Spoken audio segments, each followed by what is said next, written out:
नमस्कार, आप Bihar in shorts देख रहे हैं। मैं हूं परमवीर सिंह। बिहार में 24 सीटों पर एमएलसी का चुनाव है, जिसको लेकर राजनीति हो रही है। आज बिहार एनडीए में सीट शेयरिंग का जो मसला था उसको भी क्लियर कर लिया गया है। बिहार एनडीए में सीट बंटवारा हो गया है और आज प्रेस कॉन्फ्रेंस करके भाजपा और जदयू के नेताओं ने ऐलान कर दिया है कि भारतीय जनता पार्टी 12 सीटों पर चुनाव लड़ेगी, तो वहीं जनता दल यूनाइटेड 11 सीटों पर चुनाव लड़ेगी। वहीं पशुपति कुमार पारस की जो पार्टी है आरएलजेपी, उसे 1 सीट दिया गया है। तो अब हम आपको बताते हैं कि भारतीय जनता पार्टी किस किस सीटों पर चुनाव लड़ेगी और जदयू किस सीटों पर चुनाव लड़ेगी। तो सबसे पहले हम बात करते हैं भारतीय जनता पार्टी की।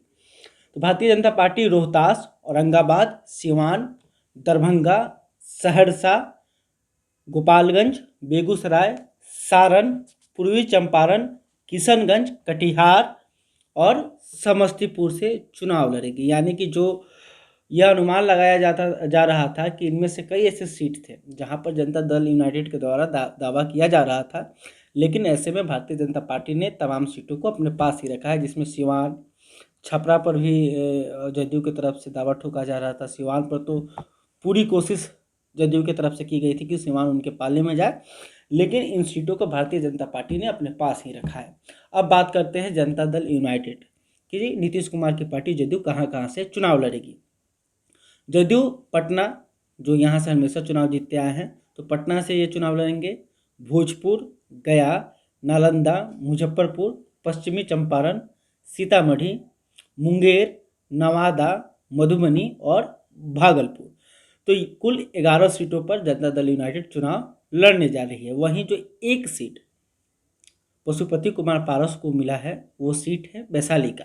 वैशाली उनका परंपरागत सीट रहा है, यानी कि यहाँ से हमेशा वो लोग चुनाव लड़ते आए हैं। हालांकि पिछली बार लोजपा को सफलता नहीं मिली थी। तो पशुपति कुमार पारस की जो पार्टी है आरएलजेपी, वो वैशाली से चुनाव लड़ेगी। यानी कि वैशाली में किसी उम्मीदवार को अपना समर्थन देंगे। आपको यहाँ पर एक बार फिर से क्लियर कर देते हैं कि जो एमएलसी का यह चुनाव होना है, लोकल बॉडीज से जो आए प्रतिनिधि हैं वो एमएलसी को चुनेंगे।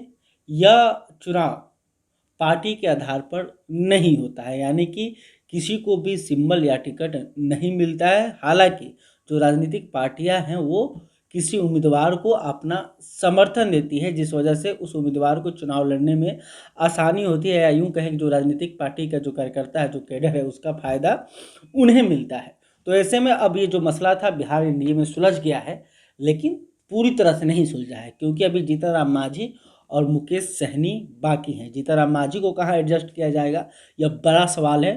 मुकेश सहनी को कहाँ एडजस्ट किया जाएगा, यह बड़ा सवाल है, क्योंकि मुकेश सहनी की पार्टी जो वीआईपी है वो लगातार 4 सीटों पर दावा ठोक रही थी। वहीं अगर जीतनराम मांझी की बात करें तो जीतनराम मांझी भी कम से कम 1 से 2 सीट डिमांड कर रहे थे, लेकिन इन्हें अभी कोई सीट नहीं मिला है। हो सके आगे चलकर जदयू अपने कोटे से किसी को एडजस्ट कर ले, या फिर भारतीय जनता पार्टी अपने कोटे से एडजस्ट कर ले, लेकिन मुकेश सहनी से भारतीय जनता पार्टी खुश नहीं है। वजह आपको भी मालूम है कि मुकेश सहनी की जो पार्टी है वीआईपी, वो उत्तर प्रदेश विधानसभा चुनाव में अकेले चुनाव लड़ रही थी। 160 के आसपास सीटों पर चुनाव लड़ रही है, जहाँ पर वो भारतीय जनता पार्टी के लिए सिरदर्द बनी हुई है।